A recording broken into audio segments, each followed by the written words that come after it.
ரஜினிகாந்த் தொடர்ந்து அரசியல் தான் செஞ்சுக்கிட்டு இருக்கிறாரு. அவர் அரசியலில் இருக்கிறார். அவர் புதுசு அரசியலுக்கு வர்றதுன்றது இல்லை. அவர் சொல்றது மாதிரி அவ்வளவு எளிதா ரஜினிகாந்த் 100% ஜெயிச்சிருக்க முடியாது. இப்போ அந்த டயத்துல தான் இவர் ரஜினி வந்திருந்தாரு அப்படின்னா அவருக்கு ஒரு வாய்ப்பு கிடைச்சிருந்திருக்கும்.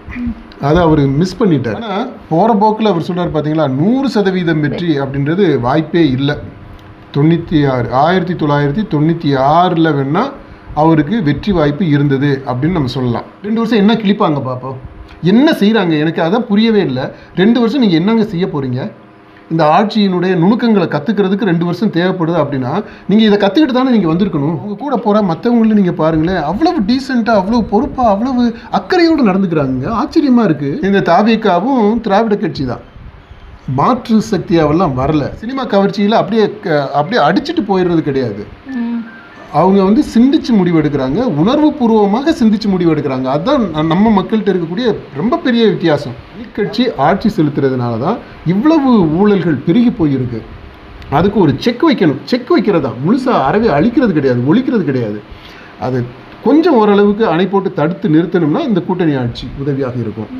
அதுக்கு நீ தலைமை தாங்கு அப்படின்ற அந்த பொறுப்பை தான் விஜய்க்கு கொடுத்துருக்குறாங்க. இது மிகச்சிறந்த பொறுப்பு. இந்த பொறுப்பை நீங்கள் வேற யாருக்கு கொடுத்துருப்பீங்க?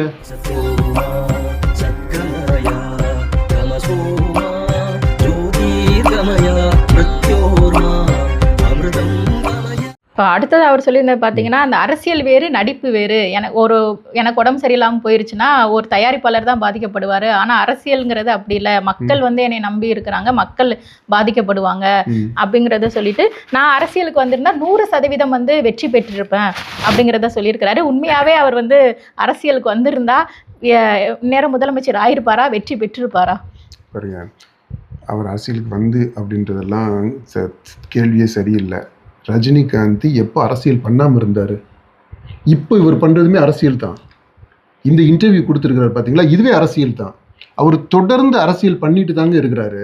கட்சி அரசியல் பண்ணலை, அவர் சொந்தமாக கட்சி ஆரம்பித்து அரசியல் பண்ணலை. ஆனால் இப்போ ஏதாவது ஒரு கட்சியினுடைய சார்பாக இருந்து தான் அவர் இப்போ அந்த கட்சியினுடைய பிரதிநிதியாக, அந்த கட்சியினுடைய முகமாக, அல்லது அந்த கட்சியினுடைய சித்தாந்தமாக இருந்து செயல்பட்டுக்கிட்டு தான் இருக்கிறார். ஏதாவது ஒரு கட்சி, பாஜகன்ற அவசியம் கிடையாது. ஏன்னா அதனால ரஜினிகாந்த், ஃபர்ஸ்ட் பாயிண்ட்டு, ரஜினிகாந்த் தொடர்ந்து அரசியல் தான் செஞ்சுக்கிட்டு இருக்கிறாரு. அவர் அரசியலில் இருக்கிறார். அவர் புதுசு அரசியலுக்கு வர்றதுன்றது இல்லை. 2வது பாயிண்ட்டு, அவர் அரசியலுக்கு வர்றது அப்படின்னு சொல்றது அவர் சொந்தமாக கட்சியை ஆரம்பித்து வர்றதை பற்றி ரெஃபர் பண்ணுறாரு. அந்த பாயிண்ட் எடுத்துக்கிட்டாலுமே அவர் சொல்றது மாதிரி அவ்வளவு எளிதாக ரஜினிகாந்த் 100% ஜெயிச்சிருக்க முடியாது. ரஜினிகாந்த் அவர் ஜெயிக்கிறதா இருந்திருந்தா அவருக்கு ஒரு வாய்ப்பு இருந்துச்சு. அது 1996 இருந்துச்சு. அது ஜெயலலிதாவுடைய அந்த ஃபர்ஸ்ட் டேர்ம் 91 96 வரைக்கும் இருக்கிறாங்க. அந்த ஆட்சி காலத்தில் மக்கள் எவ்வளவு தூரம் ஒரு ஆட்சியாளர்கள் மேலே ஒரு ஆவேசத்தையும் கோபத்தையும் கொண்டிருந்தாங்க அப்படின்றத வெளிப்படையாக பார்க்க முடிஞ்சது. ரொம்ப அந்த ஆட்சியினுடைய ஆடம்பரம் மக்களை முதல்ல ஆச்சரியத்தோட பார்க்க வச்சது. அப்புறம் டுவர்ட்ஸ் தி எண்ட் ஆஃப் அந்த பீரியட்ல வரும்போது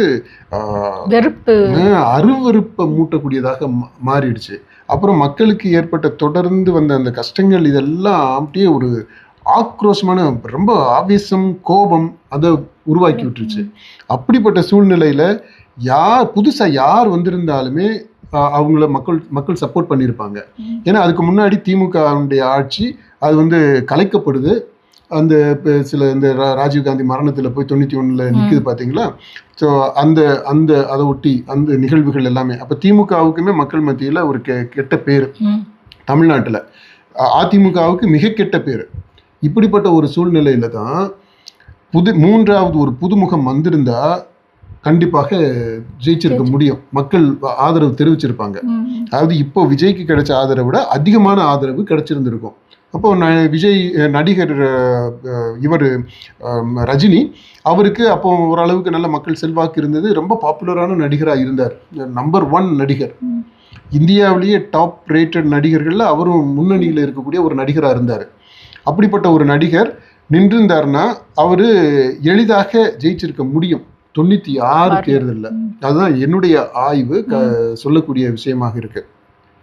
ஏன்னா அந்த டயத்தில் தான் மூப்பனார் பாருங்க, அதுதான் புரட்சிங்க. அந்த மூப்பனாருக்கு மக்கள் செல்வாக்கு இருக்கு அப்படின்னு தெரிஞ்ச உடனே கருணாநிதி அப்படியே அவரை கோழி குஞ்சு அமுக்கிறது மாதிரி அமுக்கி மூப்பனாரே திக்குமுக்கு ஆடக்கூடிய அளவுக்கு அவ்வளோ அதிகமாக சீட்டுகளை கொடுத்து எம்பி சீட்டு, ஐயோ நீங்கள் பார்த்தீங்க அப்படின்னா அசந்துருவீங்க. அந்த ஃபார்முலாவை நீங்கள் பார்த்தீங்கன்னா அப்படி எம்பி சீட்டு எம்எல்ஏ சீட்டெல்லாம் கொடுத்து அவங்க ஜெயிப்பாங்க.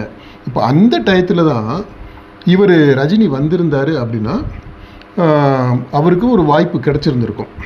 அதை அவர் மிஸ் பண்ணிட்டார், அல்லது அவர் சரியாக கணிக்கலை, அல்லது அரசியலில் இறங்குற அளவுக்கு அவருக்கு அப்போ துணிச்சல் இல்லாமல் போயிடுச்சு. அது தவிர அதுக்கப்புறம் நீங்கள் எந்த வருஷத்தை எடுத்துக்கிட்டிங்கனாலும் அதில் ரஜினிகாந்த் 100% ஜெயிக்கிறது மாதிரி சூழலே கிடையாது. 96 மட்டும்தான் அவருக்கு ஒரு பெரிய வாய்ப்பு இருந்துச்சு.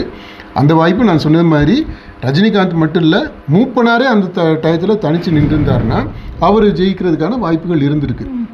அது தெரிஞ்சுக்கிட்டு தான் அந்த சாணக்கியத்தனமாக கருணாநிதி இப்போ பண்ணது, அவரை உள்வாங்கிக்கிட்டார். மற்றபடி 2001 எடுத்துக்கிட்டாலும் சரி, 2006, 2011, 2016, 2021 வந்து இவர் ஸ்டாலின் ஒரு பக்கம் இவர் ஒரு பக்கம் அப்படி இருந்து ஜெயிச்சிருப்பாங்களா தெரியல. அது வந்து ஸ்டாலினுக்கு ஃபேவரபுளாக தான் இருந்திருக்கும். ரஜினிக்கு வந்து ரொம்ப லேட் ஆகிடும். 2021 வந்து ரொம்ப லேட்டு. அதை உணர்ந்து தான் அவர் வந்து விட்ரா பண்ணிட்டார். அல்லது விஜய் மாதிரி துணிஞ்சு நின்று விஜய் இப்போ பயன்படுத்தினார் பார்த்தீங்களா, அந்த அப்போ இருக்கக்கூடிய இந்த டெக்னாலஜி, அது இன்னைக்கு விஜய் கையில் என்ன டெக்னாலஜி இருக்கோ அது எல்லாமே அப்போயும் 21 தேர்தலையுமே ஆரம்ப கட்டத்தில் இருந்துச்சு.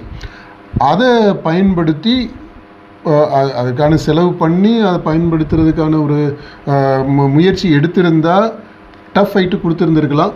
ஆனால் போகிற போக்கில் அவர் சொல்கிறார் பார்த்தீங்களா, 100% வெற்றி அப்படின்றது வாய்ப்பே இல்லை.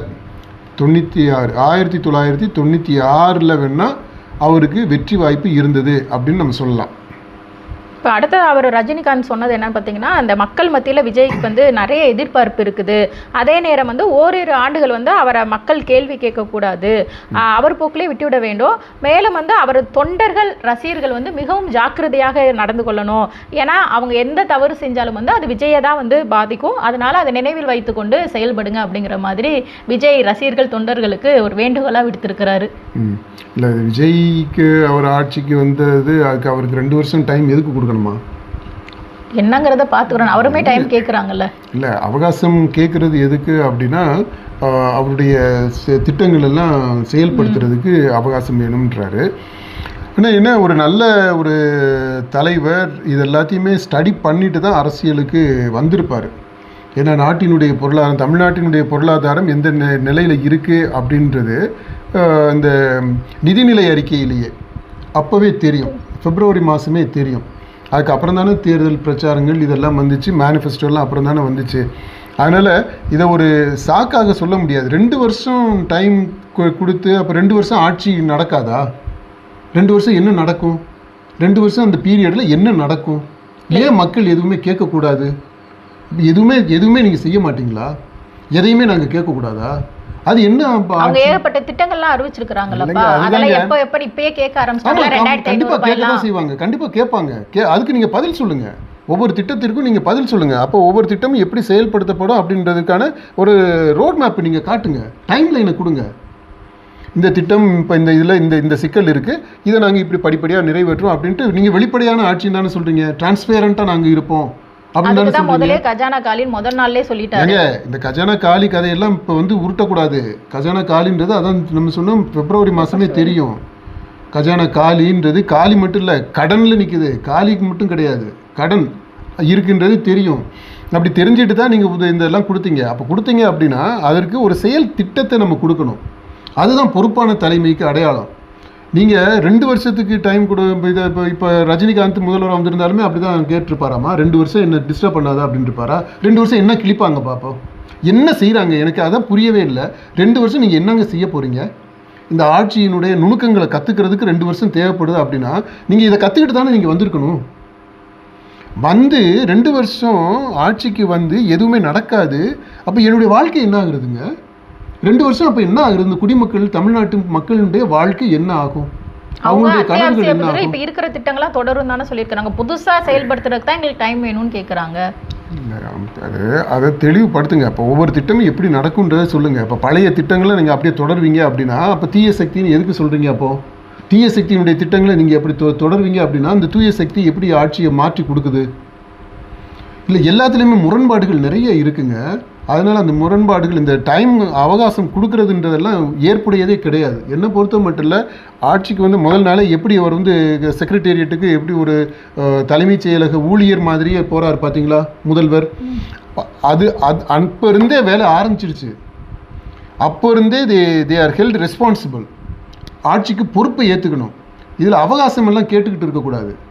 அவகாசம் எதுக்கு கேட்கலாம், எப்படி கேட்கலாம் அப்படின்னா நீங்கள் செயல் திட்டத்தை உருவாக்கி அதை படிப்படியாக நிறைவேற்றதை வெளிப்படையாக நீங்கள் சொல்லிவிட்டு அப்போது நாங்கள் வந்து அதை ஒட்டி நாங்கள் இப்போ சரி புரிஞ்சுக்கிடுவோம் அல்லது அதை நாங்கள் கேள்விக்கு உள்ளாக்குவோம். நீங்கள் எந்த வாய்ப்புமே கொடுக்கலையே எங்களுக்கு. என்ன செய்ய போகிறீங்கன்னு சொல்லலையே. 2 வருஷம் என்னம்மா செய்வீங்க அதை சொல்லுங்கள். அப்புறமாவது நாங்கள் ரெஸ்பாண்ட் பண்ணுறோம், குடிமக்கள் நாங்கள் சொல்கிறோம். அதுக்கு வாய்ப்பே இல்லை. அது ஒரு பாயிண்ட்டு. அதுக்கு அடுத்தது வந்து இதை சொல்கிறாப்புல ரசிகர்கள்லாம் ஜாக்கிரதையாக இருக்கணும், தலைவருக்கு பேரை கெடுத்துடக்கூடாது அப்படின்றாரு. விஜயினுடைய ரசிகர்கள் இன்றைக்கு கட்சி அதாவது இவர் முதலமைச்சர் ஆன பிற்பாடு அவங்களுடைய பிஹேவியர்லாம் பார்த்தீங்களா? அதான் ஜெயிச்ச பின்னாடி பயங்கரமாக சில விஷயங்கள்லாம் பண்ணாங்களேப்பா. ஜெயிச்ச உடனே நடந்ததுன்றது வெற்றி கொண்டாட்டம். அது 1 நாள் 2 நாள் நடந்தது. அது எந்த கட்சி ஜெயித்தாலுமே நடக்கக்கூடியது தான். இப்போ இந்த தாவேகா ஜெயித்ததுனால அவங்களுடைய நடத்தை ரொம்ப வேறுபட்டு இருந்துச்சு அப்படின்னு இல்லை. நான் கூட நமக்கு காணொலியில் கூட பேசியிருக்கிறோம்.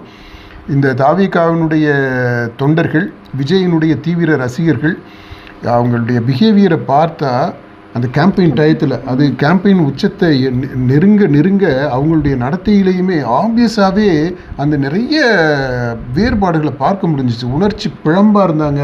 விதிமீறல் வந்து ரொம்ப சகஜமாக இருந்துச்சு. அதை என்கரேஜ் பண்ணக்கூடிய விதத்தில் தான் அதை அப்ரிஷியேட் பண்ணுறது மாதிரி தான் விஜயினுடைய கேம்பெயின் பிரச்சாரமுமே இருந்துச்சு. அவர் நடந்துக்கிட்ட விதமுமே அப்படி தான் இருந்தது. இதெல்லாமே நம்ம பார்த்தோம். அப்படி பார்த்ததுனால நம்ம என்ன சொன்னோம், ஒருவேளை இவங்க தோற்றால் எவ்வளவு அவங்களுக்கோ மற்றவங்களுக்கும் தீங்கிழைக்கக்கூடிய விதத்தில் அவங்களுடைய ரியாக்ஷன் இருக்குமோ அதை விட வெற்றி பெற்றால் கொஞ்சம் மோசமாக இன்னும் வேறு விதத்தில் பரவலாக இருக்கக்கூடிய ஆபத்து இருக்கலாம் அப்படின்றத நம்ம சொல்லியிருந்தோம். ஆனால் ஆக்சுவலாக வெற்றி அடைந்த உடனே நம்ம பார்க்குறோம், அது திமுக வெற்றி அடைந்தால் அந்த திமுக தொண்டர்கள் என்ன செய்வாங்களோ, அதிமுக வெற்றி அடைந்தால் அந்த தொண்டர்கள் என்ன செய்வாங்களோ, பாஜக நேஷனல் லெவலில் வெற்றி அடையும் போது அவங்க என்ன பண்ணுறாங்களோ அதில் விட மோசமாக இவங்களுடைய நடத்தை இல்லை அப்படின்றது தான் யதார்த்தம். அந்த விதத்தில் நம்ம அதை இவங்களை பாராட்டலாம். அவங்களுடைய அடுத்து இவர் முதல்வரான உடனே டோட்டலாகவே அவங்க பிஹேவியர் மாறிடுச்சு. எங்கே பார்த்தாலும் இப்போ பாருங்கள், தாவேகாவில் அந்த வேகமாக இருந்து பேசிக்கிட்டு இருந்தவங்க அந்த பசங்கள் எல்லாமே இப்போ அந்த எம்எல்ஏஸ் எல்லாம் இப்போ தொகுதி வாரியாக போய் இது பண்ணுறாங்களா, அந்த எம்எல்ஏஸே புதுசாக இருக்கிறாங்க. ரொம்ப நியூ ஃபேஸஸ்ஸு, எந்த அனுபவமுமே இல்லை. அவங்க போகிறாங்க, அவங்க கூட போகிற மற்றவங்களும் நீங்கள் பாருங்களேன், அவ்வளவு டீசெண்டாக, அவ்வளவு பொறுப்பாக, அவ்வளவு அக்கறையோடு நடந்துக்கிறாங்க. ஆச்சரியமாக இருக்குது. இப்போ இந்த மாதிரி நடக்கக்கூடியவங்க தான் தேர்தல் நேரத்தில், பிரச்சார நேரத்தில் அப்படி நடந்துக்கிட்டாங்க. ஏன்னா அது வந்து ஒரு லீமினல் ஜோன், அதாவது விளிம்பு நிலை. அந்த விளிம்பு நிலை அனுபவமாக அது இருந்தது. அந்த விளிம்பு நிலையில் விதிமீறல்கள்ன்றது சகஜமாக இருக்கும். இப்போ ஒரு கார்னிவல் எடுத்துக்கிங்களேன், ஒரு கிராம திருவிழா, ஊர் திருவிழாவை எடுத்துக்கங்களேன். அந்த திருவிழா நடக்கும்போது சர்வசாதாரணமாக அது வரைக்கும் ஒழுக்கம், சட்டம் அப்படின்றது எல்லாமே மீறப்படும். சாதாரணமாக அது நடக்கும். அதுதான் அந்த விளிம்பு நிலை சொர்க்கம் அப்படின்றது. அந்த இதில் no law is applicable, no rule is applicable, அந்த மாதிரி சூழல். அப்படித்தான் இந்த விஜயினுடைய பிரச்சார டைம் இருந்தது. லீமினல் எக்ஸ்பீரியன்ஸ் அது. அப்போ அந்த லிமினாலிட்டி இப்போ முடிஞ்சிருச்சு, தேர்தல் முடிஞ்சு இப்போ அவங்க வந்து பொறுப்பை ஏற்றுட்டாங்க அப்படின்னு உடனே அந்த they get reintegrated into the society. அப்போது இப்போ புதுசாக அவங்களுக்கு ஒரு ஸ்டேட்டஸ். அதுக்கு முன்னாடி வந்து பிரச்சாரத்துக்கு இப்போ விஜய் கட்சி ஆரம்பிக்கிறதுக்கு முன்னாடி அவங்க வெறுமனே ரசிகர்களாக இருந்தாங்க. அவர் கட்சி ஆரம்பித்து இந்த பிரச்சார களத்தில் அவங்க எல்லாமே தாவேகாவுடைய தொண்டர்களாக, ரசிக தொண்டர்களாக, தொண்டர் ரசிகர்களாக அப்படியே உணர்ச்சி பிழம்பாக இருக்கிறாங்க. இப்போ அது முடிஞ்ச உடனே அந்த பிரச்சாரம் முடிஞ்சு தேர்தல் முடிஞ்சு இப்போது அவங்க வந்து ஆட்சிக்கு வந்துட்டாங்க. பொறுப்பு மாறிடுச்சு, ஸ்டேட்டஸும் மாறிடுச்சு. இப்போ புதிய ஸ்டேட்டஸ்.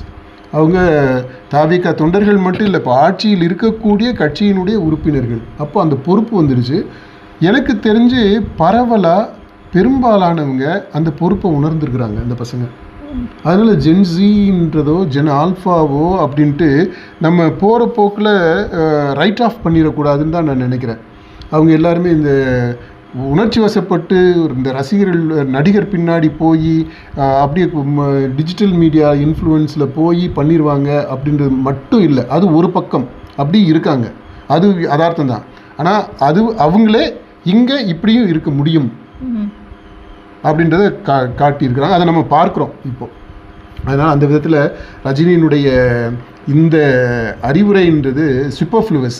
அதாவது எக்ஸ்ட்ராவாக வாண்டடாக அவரே போய் இந்த அறிவுரையை சொல்கிறாரு. அது இல்லாமலே அவங்க வந்து பொறுப்பை உணர்ந்து நல்லபடியாக தான் இருக்கிறாங்க. இப்போ இந்த விதிமீறல்னு நடக்கிறது எல்லாமே தாவேகாவினுடைய கட்சி தொண்டர்கள் அப்படின்றதுனால இல்லை, சாதாரணமாகவே நடக்கக்கூடிய இந்த சமூகத்தில் நடக்கக்கூடிய பிரச்சனைகள். அது திமுக காரனாக இருக்கலாம், அதிமுக காரனாக இருக்கலாம், தாவேகா காரனாகவும் இருக்கலாம்.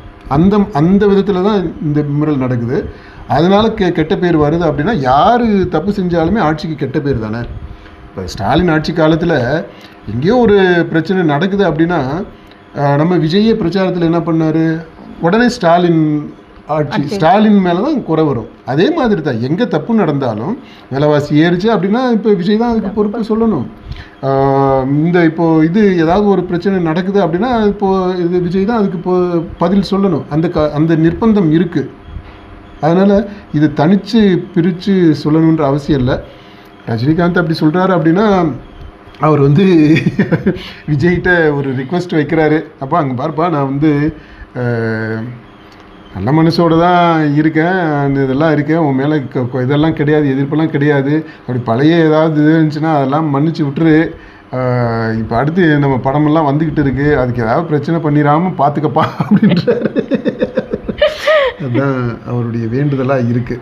இப்போ வந்து அவர் தொண்டர்களுக்கு ரசிகர்களுக்கு வேண்டுகோள் வச்சார். இப்போ விஜய்க்கே வந்து அவர் வேண்டுகோள் வச்சிருக்கிறாரு. என்னன்னு பார்த்தீங்கன்னா, இந்த 60 ஆண்டு கால திராவிட அரசியலை வந்து மக்கள் பார்த்துட்டாங்க, இப்போ வந்து மாற்றம் தேவைப்பட்டிருக்குது.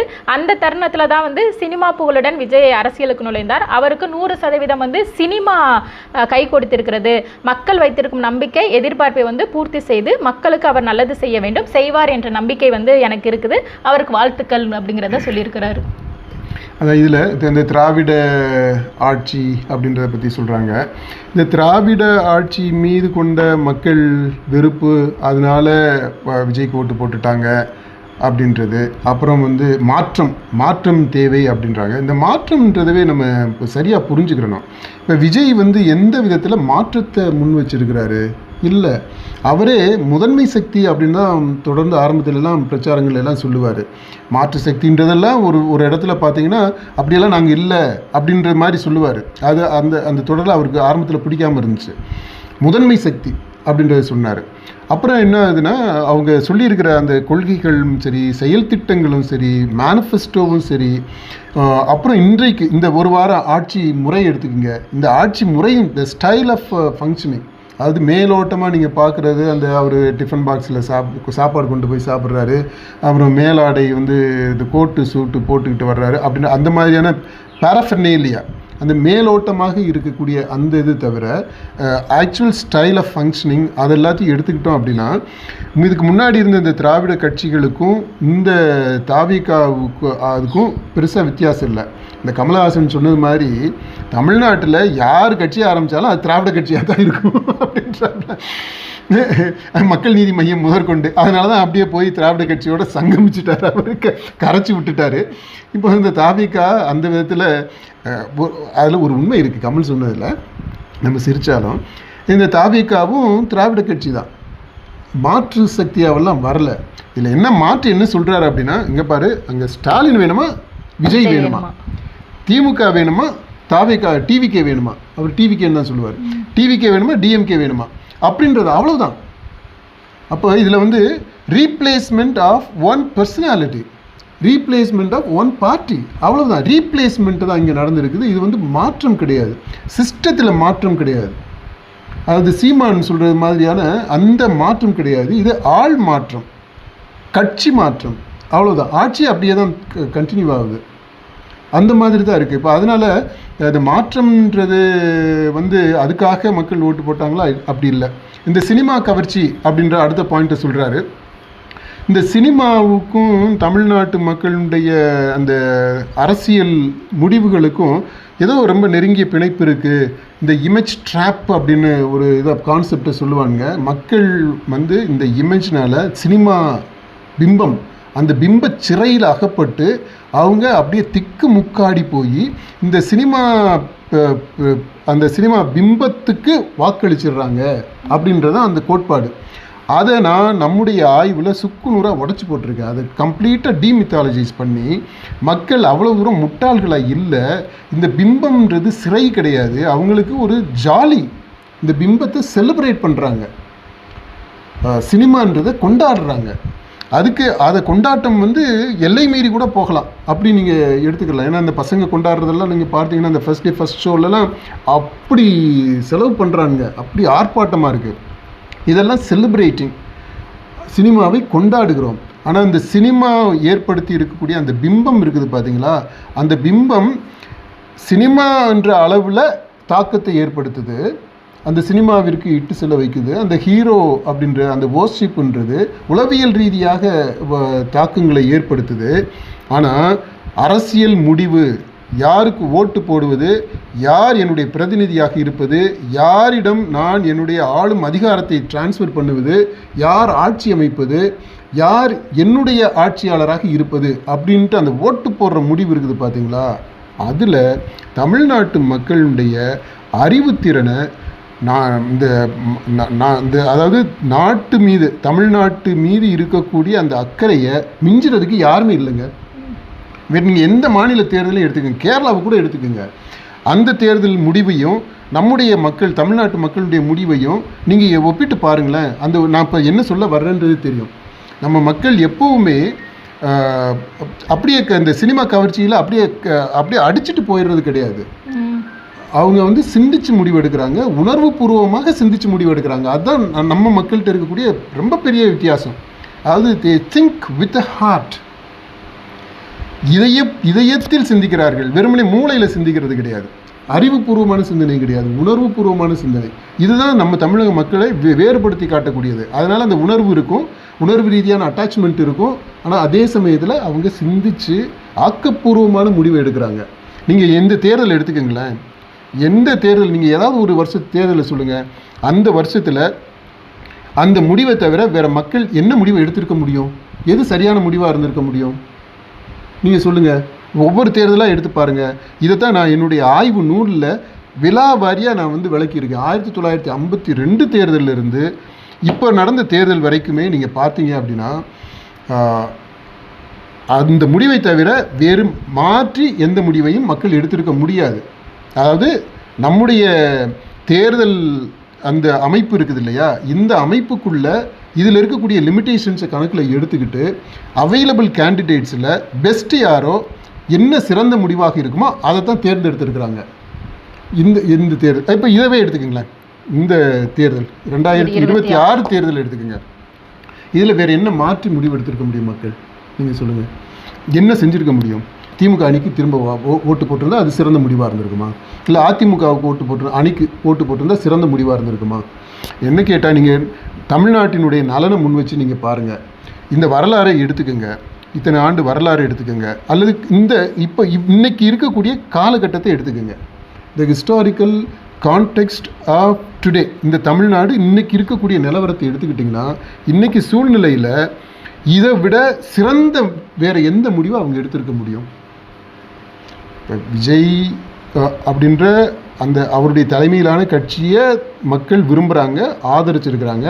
ஆனால் அங்கேயே ஒரு எச்சரிக்கை கொடுத்துட்றாங்க, தம்பி எல்லை மீறியெல்லாம் ஆடாத, வா கொஞ்சம் வா, நீ பெரிய நல்ல பையன்தான், நல்ல நடிகர் தான், இப்போ உனக்கு நல்ல மனசெல்லாம் கூட இருக்குது, நீ எல்லாம் நிறைய தியாகத்தெல்லாம் கூட பண்ணிட்டு வந்திருக்கிற, நிறைய வலிகள் எல்லாத்தையும் கூட தாங்கிக்கிட்டு வந்திருக்கிற, அதெல்லாம் நாங்கள் புரிஞ்சுக்கிறோம். ஆனால் அனுசரித்து போகணும், இன்னும் 2 பேரை சேர்த்துக்க, தலைக்கணம் பிடிச்சிக்கிட்டு ஆடக்கூடாது. அப்படி இருந்தால் தெரியல, நான் இருந்தாலும் மக்கள் வந்து அந்த எச்சரிக்கையை கொடுத்துட்றாங்க. கொடுத்து கூட்டணியை ஆட்சி அமைங்க. இன்றைக்கு ஆட்சி செலுத்துகிற தனிக்கட்சி ஆட்சி செலுத்துறதுனால தான் இவ்வளவு ஊழல்கள் பெருகி போயிருக்கு. அதுக்கு ஒரு செக் வைக்கணும். செக் வைக்கிறது தான், முழுசாக அறவே அழிக்கிறது கிடையாது, ஒழிக்கிறது கிடையாது. அது கொஞ்சம் ஓரளவுக்கு அணை போட்டு தடுத்து நிறுத்தணும்னா இந்த கூட்டணி ஆட்சி உதவியாக இருக்கும். அதுக்கு நீ தலைமை தாங்கு அப்படின்ற அந்த பொறுப்பை தான் விஜய்க்கு கொடுத்துருக்குறாங்க. இது மிகச்சிறந்த பொறுப்பு. இந்த பொறுப்பை நீங்கள் வேறு யாருக்கு கொடுத்துருப்பீங்க? ஸ்டாலின்ட்ட இந்த பொறுப்பை கொடுத்துருந்தா அவர் செஞ்சிருப்பாரா? திரும்ப அதே ஊழல் தான் நடந்திருக்கும். இந்த ஊழலுக்கு அணை போட முடியுமா?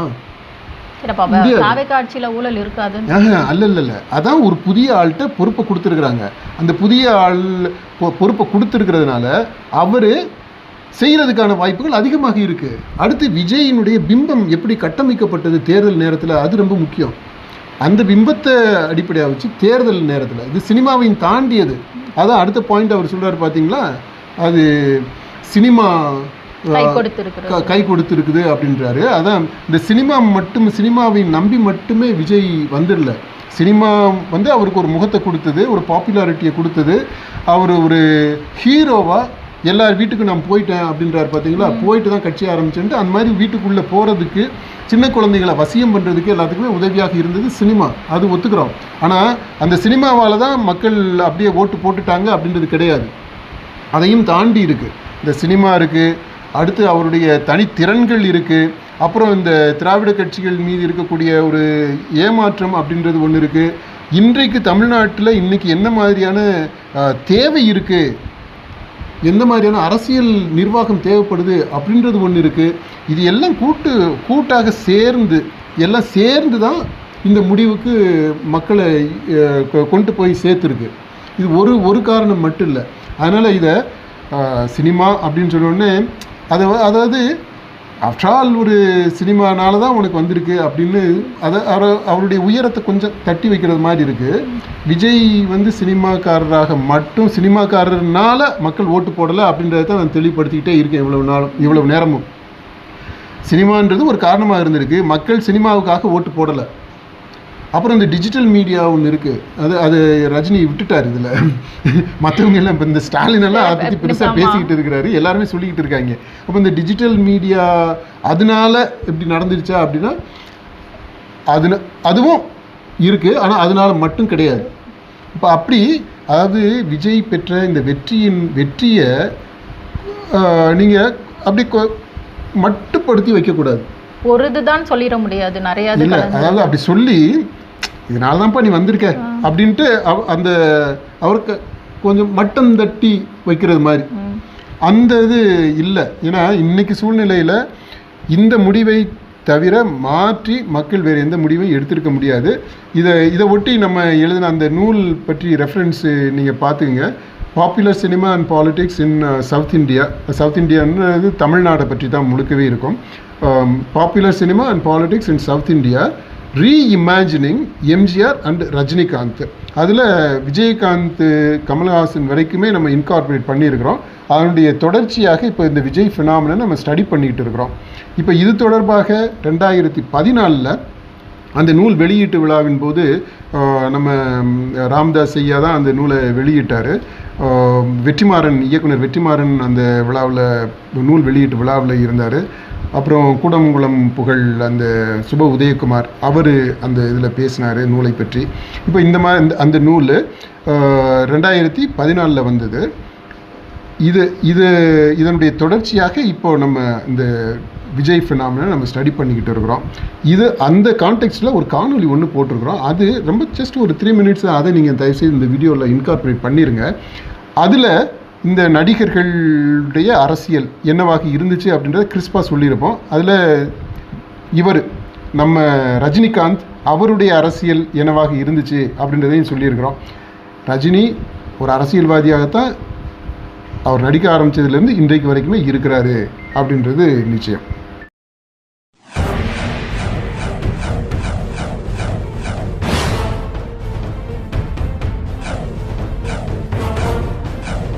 மக்களுடைய பாதுகாவலரா, வெற்றி வீரரா, மாவீரரா, எதிரிகளை அடித்து நொறுக்கக்கூடியவரா சினிமாவில் ஜொலித்த எம்ஜிஆர் வாக்கு கேட்டு வீதிக்கு வந்தபோது அவருடைய அணுகுமுறை அப்படியே முற்றிலுமாக நேர்மாறாக மாறிடுது.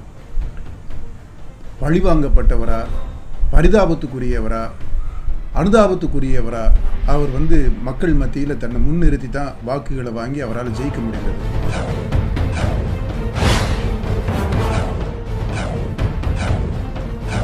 தன்னை ஒரு கோழையா மற்றவங்க நினச்சிடக்கூடாது அப்படின்றதுக்காக அரசியலில் குறுக்கிட்டதா ரஜினிகாந்த் சொல்லியிருக்கிறாரு. ஆனால் அவருடைய இந்த செயலே அவர் ஒரு கோழை அப்படின்றத நிரூபிக்கக்கூடியதாக அமைஞ்சிருக்கு.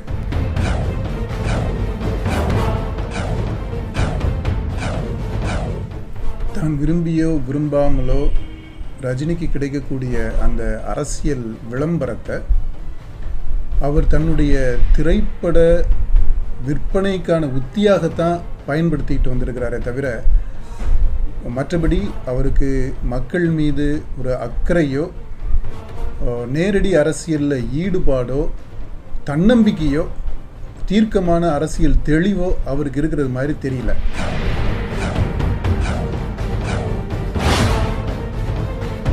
தன்னுடைய சினிமா கவர்ச்சி மட்டுமே தேர்தலில் வெற்றி பெறுவதற்கு போதாது என்ற தெளிவு எம்ஜிஆரிடம் இருந்தது. அந்த தெளிவோடு அவர் ஒரு தேர்ந்த அரசியல்வாதியாகவே வாக்காளர்களை அணுகியிருக்கிறார்.